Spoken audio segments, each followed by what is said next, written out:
Bismillahirrahmanirrahim. Assalamualaikum warahmatullahi wabarakatuh. Syukur kepada Allah, alhamdulillahirabbil alamin. Bersalawat kepada Nabi, Allahumma shalli wa sallim ala sayyidina Muhammad wa ala alihi wa sahbihi ajma'in, amma ba'd.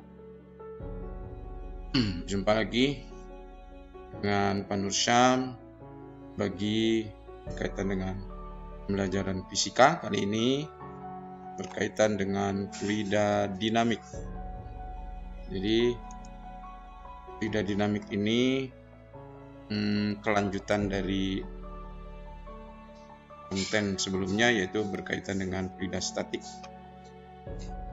Kalau menggunakan kurikulum 2013, potensi pengetahuan dan keterampilannya jelas, di menerapkan prinsip fluida dinamik dalam teknologi dan membuat dan atau menguji proyeksi dana yang menerapkan prinsip fluida dinamik. Kita sama-sama tahu bahwa fluida dinamik ini kalau dipandang sederhana hanya ada dua konten, yaitu asas kontinuitas dan asas Bernoulli. Ini simple, visualnya mudah ditunjukkan. Jadi kalau pelajaran kontekstual itu, ini salah satu fenomena-fenomena yang saya tunjukkan. Ini asas kontinuitas. Dan yang kedua adalah asas Bernoulli. Ini juga penerapannya yang paling sering diungkap di dalam beberapa buku fisika SMA adalah penerapan pada gaya angkat pesawat, bocoran tangki, pitot, dan pinturometer. Untuk melaksanakan pembelajaran ini, tentu kita harus menyiapkan satu bahan ajar, kemudian bahan referensi dan sebagainya. Ini misalnya adalah bahan ajar presentasi yang kita gunakan ini sebagai bahan untuk jadi media komunikasi dengan anak-anak. Jadi kita bisa menampilkan contoh konkret kontekstual, memancing pertanyaan, memancing perhatian, dan media untuk mengungkap bagaimana prinsip itu bisa menjelaskan fenomena yang terjadi. Yang kedua, kita juga bisa menyediakan bahan ajar bentuk lain yang menggunakan video, ya. Ini salah satu contohnya. AD ini atau materi ini misalnya disebar dalam 3 pertemuan, maka buatlah video-video pembelajaran misalnya sesuai dengan jumlah pertemuan. Ini misalnya ada fluida dinamik bagian 1, fluida dinamik bagian kedua, dan fluida dinamik bagian ketiga. Dan ini untuk mempermudah akses, biasanya misalnya kita gunakan YouTube. Jadi video-video ini mudah diakses di YouTube sehingga anak-anak bisa belajar kapan saja dan di mana saja. Pada saat pertemuan dengan kita di kelas, anak-anak sudah siap, begitu ya. Kemudian kita juga menggunakan form pembelajaran lain untuk mengirim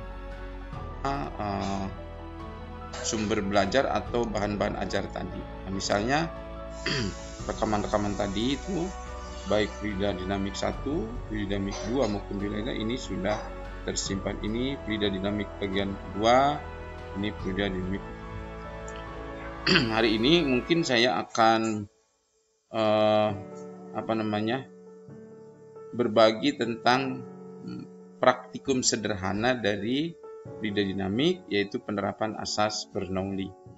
Saya mungkin teman-teman banyak yang menggunakan cara-cara yang berbeda, tapi saya menggunakan hal yang sederhana yang bisa dilakukan oleh hampir semua siswa. Nah, caranya yaitu dengan bagaimana penerapan prinsip Bernoulli pada peristiwa air pancuran, ya, air pancuran.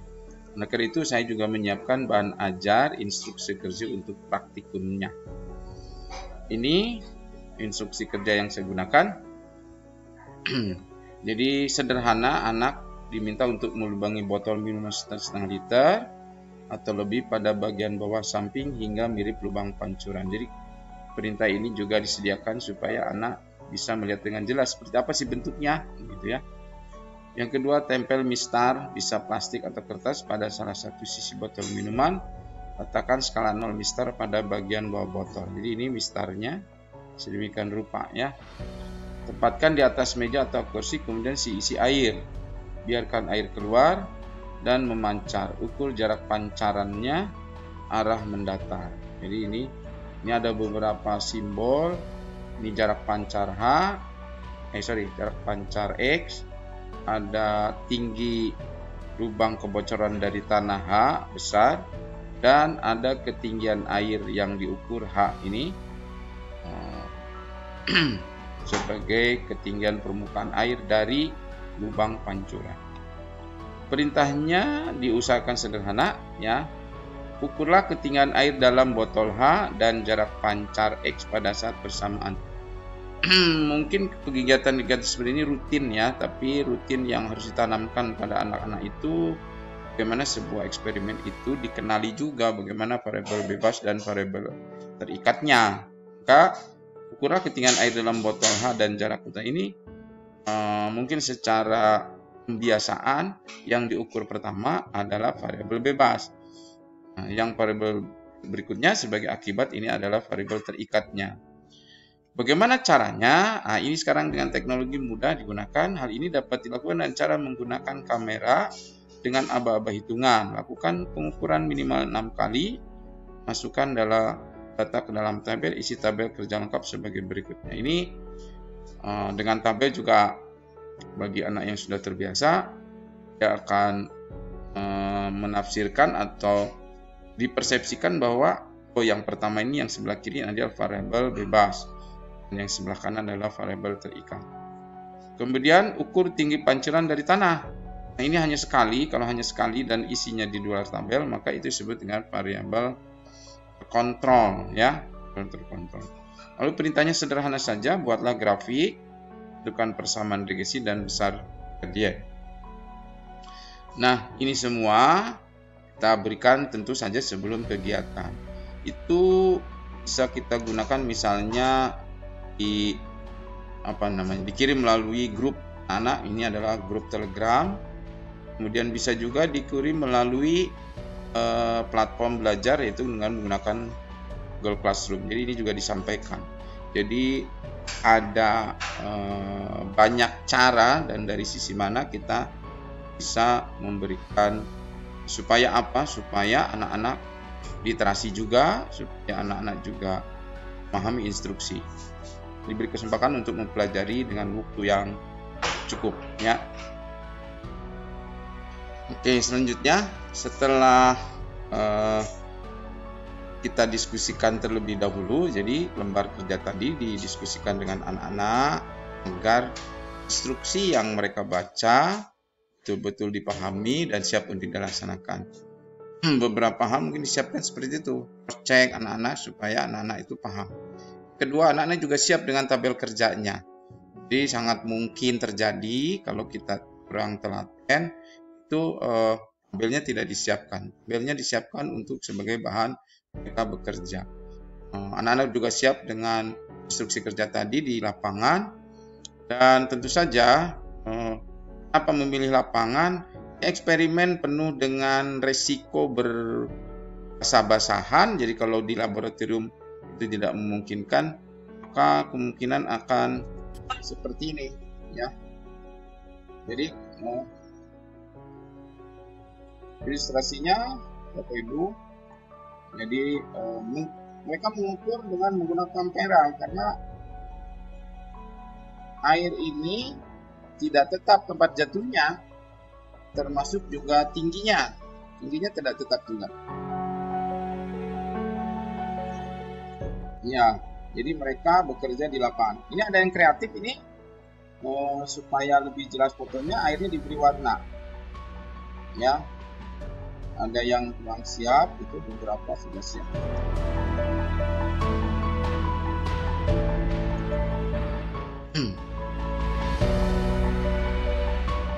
Penggunaan kamera ini sangat membantu ya, karena tadi gerak jatuhnya air itu tidak tetap gitu. Jadi 1 atau 2 detik kemudian dia sudah bergeser. Jadi mereka menggunakan kamera sehingga kamera itu digunakan secara bersamaan baik untuk pengukuran tinggi air di dalam botol maupun jarak pancarnya. Ini beberapa data ketinggian air, mungkin ini yang keberapa ya.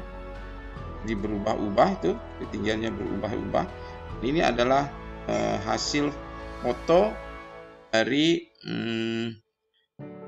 pengukuran jarak pancarnya. Jadi jarak pancarnya juga ini berubah-ubah, itu ganti terus ya. Nah, foto itu kemudian disimpan oleh 2 orang, maka mereka nanti akan mengisi data tersebut. Ini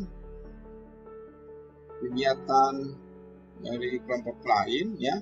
Jadi masing-masing mengambil peran. Ada yang memoto ketinggian air, ini kreatif, dia menggunakan warna agar fotonya nampak lebih jelas. Ini mereka bertiga berbagi peran seperti itu sehingga sikap ilmiah kerjasama, bertanggung jawab dan sebagainya. Nah, data-data tadi kemudian mereka olah. Ini kelompok yang sudah selesai, lalu mengidentifikasi foto-foto tadi, lalu mereka akan memasukkannya ke dalam. Ya, ini di dalam tabel. Jadi mereka diskusi, kemudian mereka akan memasukkan ke dalam tabel. Tabelnya masing-masing bekerja. Ya.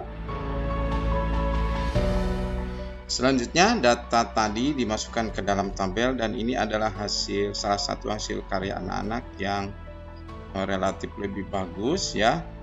Jadi data awalnya ini sebagai variabel terkontrol. Lalu ini data tabelnya A dan X serta X kuadrat. Nah, kenapa ini di X kuadratkan? Karena kita ingin anak mendapatkan sesuatu dari regresi yang garis lurus. Karena X itu kan 2 akar H besar kali H kecil, supaya tidak ada akar maka dikuadratkan menjadi X kuadrat sama dengan 4 H besar kali H kecil. Nah, H besarnya itu kan nih 0,53, sehingga sebetulnya nanti gradiennya akan dibentuk menjadi sebesar 4H. Kita periksa bagaimana anak membuat grafiknya. Anak-anak ini sudah terbiasa menggunakan Excel, program olah angka. Mereka membuat tabel dan hasil grafiknya itu mereka salin seperti ini. Ini hasilnya. Jadi mereka mendapatkan regresi ini dengan gradien 2,0917. Tentu saja kalau dicek dengan H0H-nya sebesar 0,53 ini angkanya mendekati ya. Jadi 4 kali 0,5 ya sekitar 2,0. Maka ini anak memiliki keakurasian yang tinggi sehingga layak mendapat nilai yang lebih bagus. Itu ini berbeda dengan anak yang ini.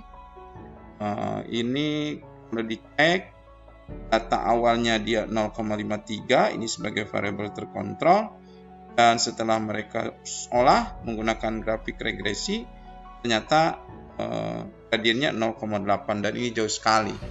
Jadi hanya 2 kalinya kurang ya. Jadi jika dilihat dari keakurasiannya maka ini akan memiliki akurasi yang lebih relatif kurang bagus dibandingkan yang pertama.